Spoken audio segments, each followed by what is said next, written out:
नमस्कार, विधा किचन रेसिपीमध्ये तुम्हा सर्वांचं खूप खूप स्वागत. चला तर मग आज खानदेशी स्पेशल मिरचीची भाजी बनवूया.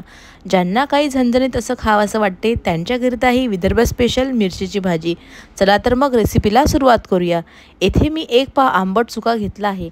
नंतर तो व्यवस्थित तोडून कापून घेतला आहे. तो आंबट चुका स्वच्छ पाण्याने धुवून घेऊया. त्यानंतर मी एक छोटी वाटी तुरीची डाळ घेतली आहे. ती पण स्वच्छ धुवून घेत आहे.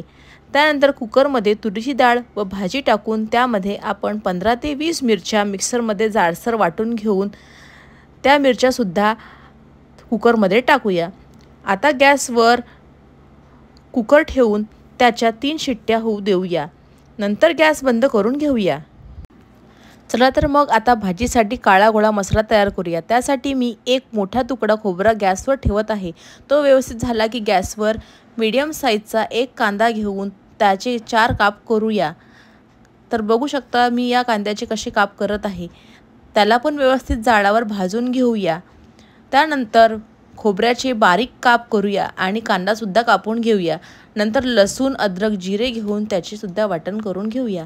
त्यानंतर लसूण अद्रक सांबार पेस्टसुद्धा करून घेऊया. आता एकीकडे आपला कुकरसुद्धा थंड झालेला आहे.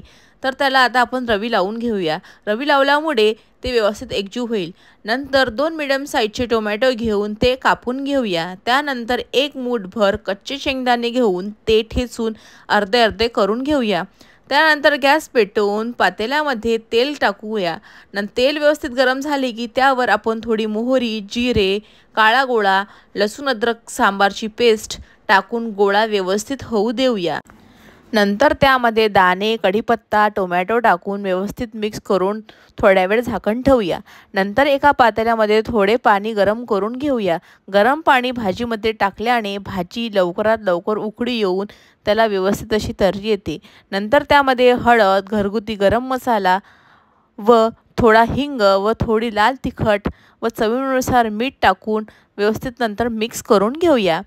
मिक्स झाल्यानंतर त्यामध्ये कुकरमध्ये शिजलेली भाजी टाकूया. नंतर त्यामध्ये गरम केलेले पाणी गरजे एवढे टाकूया. तुम्हाला भाजीची कन्सिस्टन्सी पाहून त्यामध्ये पाणी टाकावे लागेल.